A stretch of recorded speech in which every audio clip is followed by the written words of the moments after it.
بالکل 15 لاکھ کی آبادی جو بغداد کی تھی، اس کو جب ذبح کرنا اس نے شروع کیا تو ایک ہفتے میں کوئی مسلمان زندہ نہیں بچا تھا. دجلہ نے اپنے رنگ بدلے، پہلے سرخ ہوا پھر سیاہ ہوا کہ پوری لائبریریاں اٹھا کے پہلے خون انسانوں کی لاشوں سے پٹا ہوا پھر کتابوں سے بھرا لبو. یعنی انسانیت کے ساتھ یہ حشر کیا جاتا تھا. یہ صلیبی فوج میں بعد میں جو کروسیڈنگ نائٹس جو کہ ریپرزینٹ کرتے تھے پوری عیسائی دنیا کو، جب انہوں نے بیت المقدس شریف فتح کیا تو حال یہ تھا کہ مسلمانوں کا خون گھوڑوں کے گھٹنوں تک پہنچ چکا تھا. مسجد عمر میں 5-5 سال 2-2 سال کے نئے پیدا ہوئے مسلمان بچوں کو ٹانگوں سے پکڑ کے دیواروں پہ مارا جاتا تھا اور سر کھول دیے جاتے تھے. یہ عیسائی مورخ خود لکھ رہے ہیں، کرسچن رائٹرز لکھ رہے ہیں یہ بات، کوئی اور نہیں بلکہ وہ خود ہی. جو نائٹس نے جس طرح ظلم و ستم کیا، رائٹ، نائٹس وہ ہوتے تھے کہ جو ان کی فوج کے اعلیٰ ترین ایلیٹ ٹروپس ہوتے ہیں. اچھا رائٹ. اور جب صلیبی فوج میں جو اپنے دین کو دفاع کرنے کے لیے مسلمانوں کے علاقوں میں آئے تھے، ان کی یہ morality اور یہ اخلاقیات تھا کہ جب بیت المقدس شریف انہوں نے فتح کیا، یہ ان کی morality تھی. ہم یہ بات کر رہے ہیں کہ ڈسپائٹ دا فیکٹ کہ وہ اپنے دین کے لیے لڑ رہے تھے، اپنے مذہب کے لیے لڑ رہے تھے، ان کی یہ morality تھی کہ نہ عورت دیکھتے تھے نہ بچہ دیکھتے تھے، بے حرمتی کرنا، ساری رات شراب پینا، بدکاری کرنا اور لوٹ مار کرنا ان کا پیشہ اور شیوا تھا. اس کے مقابلے میں جب مسلمان فوج خلافت راشدہ کی دنیا میں کسی خطے میں جاتی تھی، ہم محمد بن قاسم کے بارے میں یہ سنتے ہیں کہ جب ان کو ہندوستان بھیجا گیا تو جو عدل اور انصاف انہوں نے قائم کیا، وہ ملتان تک گئے ہندوستان کو فتح کرتے ہوئے، سندھ سے، دیبل سے. تو ہم یہ تاریخ میں پڑھتے ہیں کہ ہندو ان کی مورتی بنا کر رکھا کرتے تھے کہ یہ کوئی دیوتا انسان نہیں ہے، کہ کسی انسان کے اندر اتنی morality نہیں ہو سکتی کہ فاتح بھی ہو اور اس قدر عزت کرے مفتو قوم کی کہ ہندو عورتوں کے سروں پہ دوپٹے رکھے، ان کی عزت کرے، نہ بے حرمتی کرے نہ بے عزت کرے.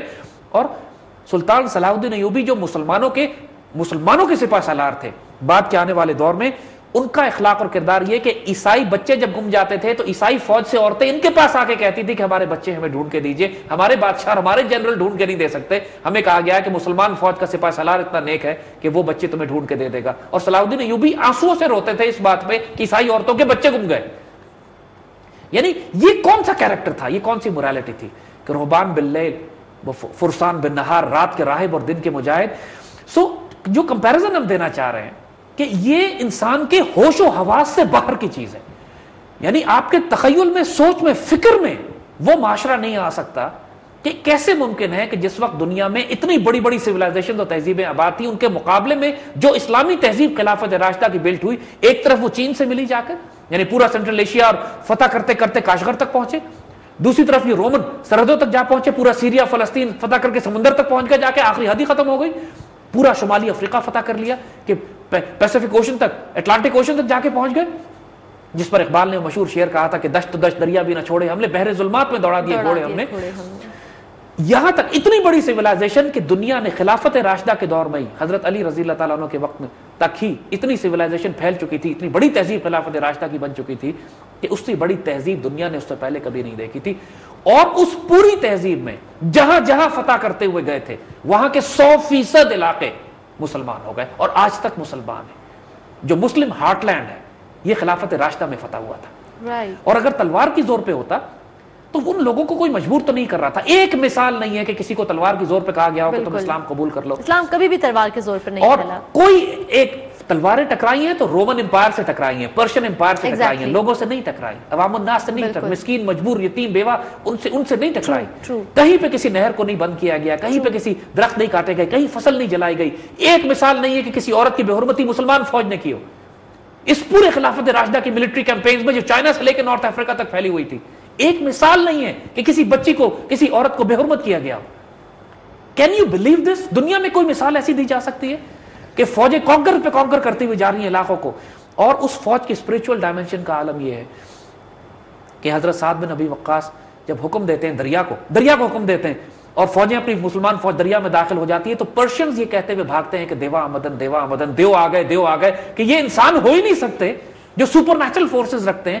اور morality کا یہ عالم ہے کہ جب پرشین امپائر کے خزانے نکلنا شروع ہوئے جو صدیوں سے اس امپائر میں جمع ہوئے تھے، ان خزانوں کا خزانے جب سینکڑوں اونٹوں پہ رکھ کر مسجد نبوی میں لائے گئے اور ڈھیر لگا دیا گیا تو حضرت عمر جیسے وجود بھی حیران رہ گئے کہ وہ کون سی فوج ہوگی کہ جس کے ایک ایک سپاہی نے ایک ایک موتی، ایک ایک اشرفی، ایک ایک درہم لا کے جمع کرا دیا.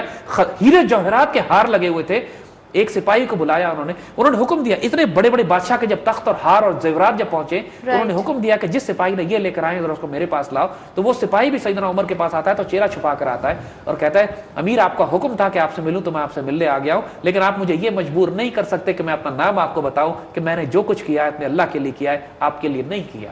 Oh my God. یعنی یہ سپاہی ہے, یہ سپاہی ہے اور یہ امیر المومنین ہے. جذبہ تھا یہ امیر المومنین ہے اور یہ امیر المومنین کا حال یہ ہے کہ بیت المال کا اونٹ ڈھونڈنے خود نکل رہے ہیں. سپاہی کا اخلاق اور کردار کا عالم یہ ہے کہ وہ تمام خزانے ہیرے جواہرات لا کے جمع کراتا ہے, ایک چیز بھی اپنی جیب میں نہیں رکھتا جب دنیا میں کوئی اس کو دیکھنے والا نہیں ہے. اور جب اس کو میڈل دینے کے لیے, انعام دینے کے لیے, اس کی شکل دیکھنے کے لیے امیر المومنین اس کو بلاتے ہیں تو وہ یہ کہتے ہیں کہ میں اپنا چہرہ آپ کو نہیں دکھاؤں گا کہ میں نے رب کے لیے کیا ہے, آپ سے شاباش لینے کے لیے نہیں کیا. Look at the morality, look at the level of spirituality which these nations had. اور حضرت عمر رضی اللہ تعالیٰ عنہ جب فتح کرنے کے لیے جاتے ہیں بیت المقدس شریف, تو وہ تاریخی واقعہ تو ان کی عیسائیوں کی کتابوں میں لکھا ہوا تھا, یعنی عیسائی خود اکنالج کرتے ہیں جب انہوں نے یہ دیکھا کہ امیر المومنین مدینے سے چل کر بیت المقدس شریف جا رہے ہیں اور اس طرح کے آدھے رستے ان کا غلام اوپر بیٹھتا ہے اور آدھے رستے امیر المومنین پیدل چلتے ہیں اوپر بیٹھتے ہیں اور یہ اس طرح پہنچتے ہیں, اور جب بیت المقدس پہنچتے ہیں تو وہاں پہ حال یہ ہوتا ہے کہ ان کا غلام اوپر بیٹھا ہوتا ہے اور امیر المومنین نیچے ہوتے ہیں. دنیا حیران ہو جاتی ہے اور عیسائی کہتے ہیں کہ ہماری کتابوں میں لکھا ہوا تھا کہ جو شخص بیت المقدس فتح کرے گا وہ اسی شان سے چلتے ہوئے اکیلے مدینے سے فلسطین پہنچتے ہیں, نو سیکیورٹی گارڈ, نو سیکیورٹی ڈیٹیل. اب مجھے بتائیے کائنات میں کوئی مثال پیش کر سکتا ہے ایسی حکومت کی جس کو خلافت راشدہ کہتے ہیں؟ اگر ہم آج یہ بات کریں کہ ہم اس نظام کو یہاں نافذ کرنا چاہتے ہیں تو لوگوں کو کیوں اعتراض ہوتا ہے؟ جو اس ظلم کے نظام کو تو ایکسیپٹ کرتے ہیں جو رومن اور پرشین اور روسن پارز میں قائم تھی, لیکن خلافت راشدہ سے ان کی جان نکلتی ہے. انسانیت کی فلاح اس میں, اس خوبصورت حسین ترین نظام کو انشاءاللہ ہم آئندہ آنے والے پروگراموں میں مزید ڈسکس کریں گے انشاءاللہ. بہت شکریہ زید صاحب. آج براس ٹیکس کے خلافت راشدہ کے حوالے سے اس پروگرام میں ہم نے موازنہ کیا ان تمام ریاستوں کا جو ایگزسٹ کرتی تھی سائملٹینیسلی جب خلافت راشدہ ایگزسٹ کرتی تھی, اور یہ سب کچھ زید صاحب اتنا انٹرسٹنگ اور اتنا امیزنگ کہ آئی وانٹ ٹو سی آگے کیا ہوتا ہے اور مزید ایپیسوڈ میں ہم اس حوالے سے کیا گفتگو کرتے ہیں. بہت شکریہ viewers. Until next programme, take good care of yourselves. اللہ حافظ.